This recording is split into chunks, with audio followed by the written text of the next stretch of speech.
अस्सलाम वालेकुम प्यारे दोस्तों, की हाल चाल है। प्यारे दोस्तों, इस तरह की सप्लाइयाँ जो है ना, जो कि हर चीज़ में कसरत इस्तेमाल हो रही हैं दोस्तों, अक्सर जो है ना छोटे छोटे फॉल्ट की वजह से ये अक्सर ज़ाया हो जाती हैं।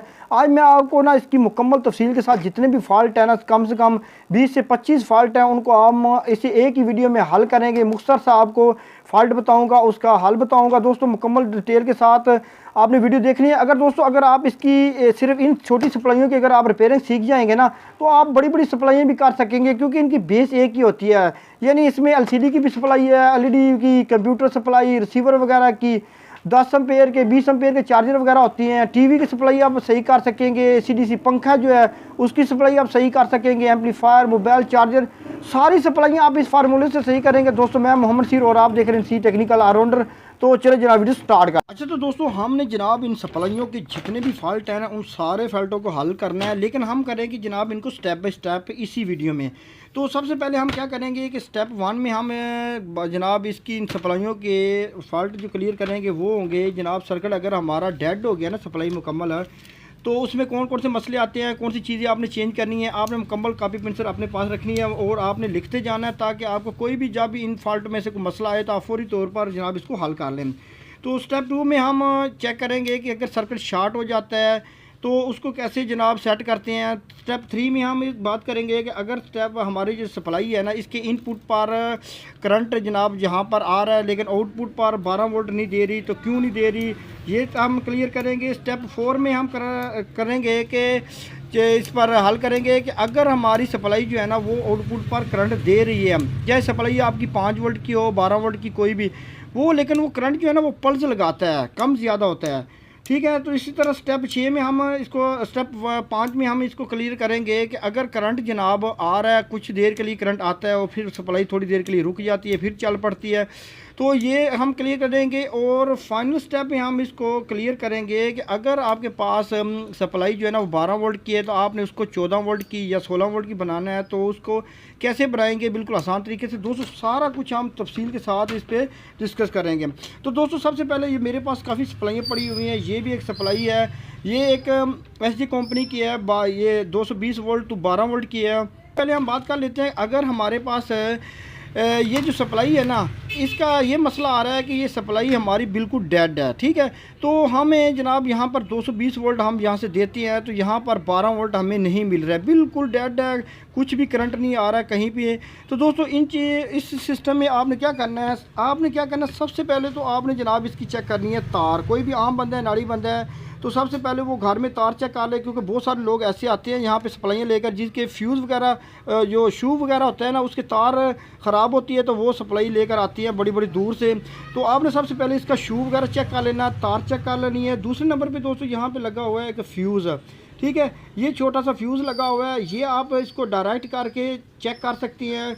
इस काम के लिए आपके पास सीरियस बोर्ड होना बहुत ज़रूरी है, क्योंकि अगर आप बिल्कुल अनाड़ी बंदे भी हैं तो सीरियस बोर्ड जो है ना वो हर घर में होना चाहिए, क्योंकि ये चीज़ें जो है ना अगर आप घर में रिपेयर करना चाहते हैं तो सीरियस बोर्ड आपके पास होना चाहिए, ठीक है। उसके बाद आपने फ्यूज़ चेक कर लेना है। तीसरे नंबर पे दोस्तों आपने यहाँ पे लगी हुई है ये कोयल लगी हुई है दोस्तों। अक्सर जो है ना ये ओवर वोल्टेज की वजह से या किसी वजह से ये नीचे से इसके पॉइंट वगैरह ख़राब हो जाती है, जल जाती है ना, तो करंट यहाँ से रुक जाता है, जिसकी वजह से करंट जो है ना सप्लाई हमारी डेड हो जाती है। तो आपने ये कोयल चेक कर लेनी है। उसके बाद आपने दोस्तों आपका करंट फाइनली तौर पर ये जो रेक्टिफायर ब्रिज लगी हुई है ना, इसकी दरमियान वाली 2 पिनें हैं ना, यहाँ पर 220 वोल्ट यहाँ पे आ जाएगा। तो सबसे आसान तरीका ये है कि आपने यहाँ से तार लगानी है, यहाँ पर आपने दोनों पॉइंट को किसी भी चिमटी की मदद से या पेचकस की मदद से आपने आपस में इसको इकट्ठा करना है। तो अगर से पीछे से सीरियस बल्ब ऑन हो रहा है तो इसका मतलब है कि आपकी जितनी भी ये चीज़ें हैं ओके हैं बिल्कुल। अगर सीरियस बल्ब ऑन नहीं हो रहा तो आपको कन्फर्म हो जाएगा कि आपकी ये चीज़ें, इनमें से कोई चीज़ ख़राब है, तार, फ्यूज़, कोयल। और उसके बाद आपने जनाब चेक करनी है ब्रिज वाले दरमियान वाले पॉइंट पे करंट, यहाँ पर 220 वोल्ट आना चाहिए।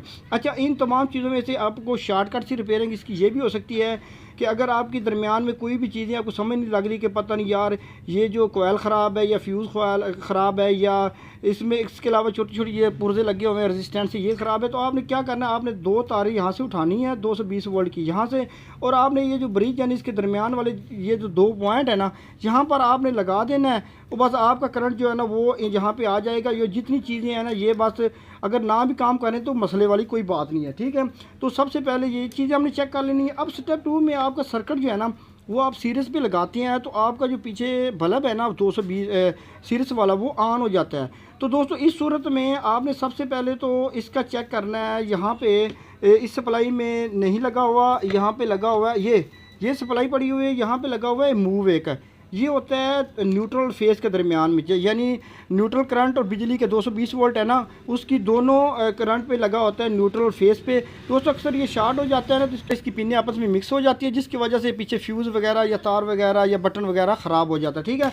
दूसरा दोस्तों अगर आप यहाँ से 220 वोल्ट इन करते हैं तो आपका जो सीरीज बल्ब है ना पीछे वो ऑन होता है। तो दूसरा मसला सबसे ज़्यादा आता है दोस्तों इसकी ब्रिज में। ये ब्रिज जो है ना ये शॉर्ट हो जाए तो बल्ब जो है ना वो पीछे से ऑन हो जाता है। तो आपने कहना कि जनाब हमारे पास ब्रिज जो है ना वो चेक करने के लिए मीटर वगैरह नहीं है। तो दोस्तों कोई मसला नहीं है, मैंने इस पर भी एक वीडियो बनाई हुई है, डिस्क्रिप्शन में मैं लिंक दे दूँगा।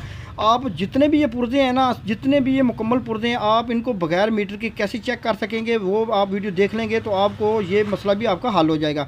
तो दोस्तों आपने ये जो है ना ब्रिज है ये आपने चेक कर लेनी है। अगर ये शॉर्ट हो जाए तो पीछे जो जनाब सीरीज बल्ब है ना वो ऑन हो जाता है। अच्छा अब ब्रिज भी ओके है, ये मूव वगैरह जो है ना आपने ये मूव भी ओके है, ठीक है। उसके बाद दोस्तों अगर आप सर्किट फिर भी आपका शॉर्ट बोल रहा है, आप पीछे से सीरीज बल्ब ऑन हो रहा है तो दोस्तों इसकी जो इनपुट की ये ट्रांजिस्टर होते हैं ना इसमें मसला आ जाता है। ये अगर शॉर्ट होगा तो फिर भी कोई भी किट हो ना टीवी वगैरह में बहुत ज़्यादा मसला आता है, लेकिन आमतौर पर जितनी भी सप्लाइयाँ ना इनमें अक्सर ये मसला आता है कि ये ट्रांजिस्टर अगर शॉर्ट होगा तो दोस्तों इसका जो पीछे बल्ब है ना सीरीज बल्ब वो फुल ऑन हो जाएगा। तो आपने इसको उतार के चेक कर लेना। शार्टिंग जो है कि शॉर्ट सप्लाई है ना इसको मुख्तसर अगर आप आसानी से इसको ट्रेसिंग करना चाहते हैं तो आपने सबसे पहले जनाब अगर आपकी सप्लाई शॉर्ट बोल रही है सीरीज बल्ब ऑन हो रहे हैं तो आपने सबसे पहले इस ट्रांजिस्टर को उतार देना। तो जितने भी रास्ते में अगर कंपोनेंट है ना शॉर्ट होने वाले अगर ये ठीक होंगे तो यहाँ पे करंट ऑटोमेटिक बल्ब बंद हो जाएगा, वरना आपका ट्रांजिस्टर जो है ना वो शॉर्ट होगा, आपने ये चेंज करना है तो आपका ये मसला हल हो जाएगा। अच्छा तो दोस्तों अब आपने सब कुछ चीज़ चेक कर ली है, ब्रिज भी आपकी ठीक है, ये जो ट्रांजिस्टर है ये भी ठीक है, मूव भी ठीक है, फिर भी बल्ब ऑन हो रहा है, बल्ब जो है ना फुल जो है ना सीरीज बल्ब ऑन हो रहा है। तो दोस्तों फिर मसला इसका ये जो कैपेसिटर है ना बाज़ का इसके अंदर से ना ये नेगेटिव और पॉजिटिव इसका जो है ना वो इकट्ठा हो जाता है जिसकी वजह से ये अक्सर जो है ना ये ब्लास्ट हो जाता है। अगर ब्लास्ट नहीं भी है ना तो फिर भी इसके बावजूद भी अंदर से शॉर्ट हो जाता है। तो ये आपने एहतियाती तौर पर इसको भी उतार के चेक कर लेना है। इसकी वजह से भी बल्ब जो है ना सीरीज बल्ब ऑन हो जाता है, लेकिन ये चांस बहुत कम आता है, ठीक है। अच्छा अब स्टेप आती है बारी स्टेप नंबर 3 की। दोस्तों स्टेप नंबर 3 में ये दोस्तों इनपुट पे करंट आ रहा है, आउटपुट पे करंट नहीं जा रहा, तो 100% मसला इस आईसी पे आ जाता है। अच्छा कुछ ऐसा मसला हो जाता है कि इसकी जो छोटी छोटी रेजिस्टेंसें हैं ना इसमें भी मसला बाज़ वक़्त आ जाता है जिसकी वजह से जो है ना स्विचिंग रुक जाती है। लेकिन 100% इस आईसी को आपको चेंज करना पड़ेगा और करंट आपका आउटपुट पे चला जाएगा। अच्छा स्टेप 4 में एक बड़ा ज़्यादातर मसला आ रहा है कि करंट जो है ना वो आउटपुट पे आता है, यहाँ पे 12 वोल्ट करंट आता है। अगर 5 वोल्ट की सप्लाई आप चेक कर रहे हैं, जितने वोल्ट की भी आप चेक कर रहे हैं करंट आउटपुट पे आ रहा है, लेकिन जो करंट है ना वो कम ज़्यादा हो रहा है, पल्स लगा रहा है। तो दोस्तों उस सूरत में तो आपने कुछ भी नहीं करना, आपने सबसे पहले यहाँ पे आपको नज़र आ रहा होगा दोस्तों यहाँ पे लगा हुआ है ऑटो कपलर, ये लगा हुआ है दोस्तों। ये इसकी जो आउटपुट वाली साइड है ना यहाँ पे 2 पिन्नी होती हैं, यहाँ पर एक ना छोटी सी रेजिस्टेंस लगी होती है। ये रेजिस्टेंस का नंबर जो है ना ये मुख्तलिफ होता है। ये जो रेजिस्टेंस है ना ऑटो कपलर की, ये ऑटो कपलर लगा हुआ है, इसकी आउटपुट पर 2 पिनें हैं, यहाँ हो जाती है। और बहुत सारे लोग हैं ना वो सप्लाई को ज़ाया कर देते हैं, जितनी बड़ी सप्लाई होती है वो समझते हैं कि शायद इसकी जो स्विचिंग आईसी वगैरह ख़राब हो गई, हालांकि ये सिर्फ रेजिस्टेंस है ना। अक्सर मैं तो इसको डायरेक्ट कर देता हूँ, अगर आप डायरेक्ट ना करें तो आप इसकी सेम सप्लाई कोई भी लेकर वहाँ पर आप रेजिस्टेंस चेंज कर सकते हैं या किसी भी जगह से आप उतार के लगा सकते हैं। तो आपके ये जो मसला है ना ऑन ऑफ वाला, ये कम ज़्यादा स्विचिंग वाला, ये मसला फौरी तौर पर हल हो जाएगा। अच्छा इसके बाद एक मसला बहुत ज़्यादा आता है इन सप्लाइयों में कि करंट जो है ना वो जनाब कुछ देर के लिए सप्लाई चलती है और कुछ देर के लिए सप्लाई जो है ना वो चल के रुक जाती है। तो उस सूरत में तो दोस्तों अक्सर ये इसके जो कैपेसिटर होते हैं ना ये अक्सर ब्लास्ट हो जाते हैं। तो ये ज़ाहिरी तौर पर भी आपको नज़र आ जाएंगे। दोस्तों ये आपने ज़रूर चेंज कर देना, अगर ब्लास्ट ना भी हो तो फिर भी आपने चेंज कर देने, क्योंकि ये जो है ना अगर करंट थोड़ी देर के लिए चलता है और कुछ देर के लिए रुक जाता है ना तो अक्सर AC/DC पंखों में भी ये मसला आ जाता है। और ये मेन कैपेसिटर है ना वो भी आपने चेंज कर देना, क्योंकि ये कैपेसिटर ऊपर से बिल्कुल ठीक होते हैं लेकिन यहाँ से पिनें जो निकल रही होती है ना वहाँ पर ये अक्सर डैमेज हो जाती हैं। अच्छा उसके अलावा दोस्तों अगर करंट जो है ना वो कम ज़्यादा हो रहा है ना, तो उसका मसला एक यहाँ पे आउटपुट पे ना एफटी लगी हुई है, ये रेक्टिफायर टाइप की एफटी होती है। तो ये जहाँ से जब भी करंट आउटपुट पे आता है ना, तो यहाँ पर ये एफटी जो है ना वो 6 वोल्ट करके 12 वोल्ट पूरा करती है। तो अगर आप 5 वोल्ट का चार्जर है तो यहाँ पे 2.5 वोल्ट आएंगे। तो ज़्यादातर 12 वोल्ट की जो एफटी होती है ना, इसमें से जो एक हाफ़ हिस्सा होता है ना इसका ये काम करता है और हाफ़ हिस्सा काम नहीं करता, जिसकी वजह से बाद का 12 वोल्ट आ जाते हैं, 9 वोल्ट आते हैं, 8 वोल्ट, फिर जो है ना वही 6 वोल्ट या 12 वोल्ट पे चला जाता है। तो आपने ये जो एफटी है ना ये आपने चेंज करनी है, तो आपका ये मसला जो है ना कम ज़्यादा वोल्टेज वाला 100% हल हो जाएगा। अच्छा, अब यहाँ पर ना एक बहुत सारा मसला आता है कि बहुत सारी सप्लाइयाँ हैं ना, वो आम तौर पर अगर आप डायरेक्ट किसी भी चीज़ से निकाल के इस पर आम पंखा वगैरह या कोई चीज़ चलाएँगे ना, तो वो जो है ना लोड नहीं उठाएगी। तो दोस्तों उसके वोल्टेज बढ़ाने का सबसे आसान फार्मूला यही है कि आपने जनाब क्या करना है, आपने 39K की एक रेजिस्टेंस लेनी है, ठीक है। वो आपने ये जो ऑटो कपलर लगा हुआ है ना, ये ऑटो कपलर हर जगह पे मौजूद होते हैं, जैसे कि ये ऑटो कपलर लगा हुआ है। इसके अलावा ये ACDC जो सर्किट है इसका भी यहाँ पे ऑटो कपलर लगा हुआ है। तो दोस्तों ये जो जितने भी ऑटो कपलर है ना, इसकी इनपुट की जो 2 पिन्नी है ना, यहाँ पर जो बिजली वाली साइड पे यहाँ पर आपने 39K की रेजिस्टेंस लगाएंगे ना, तो आपकी जो अगर सप्लाई है ना 12 वोल्ट की, तो आपको आउटपुट पे 14 वोल्ट देना शुरू कर देगी।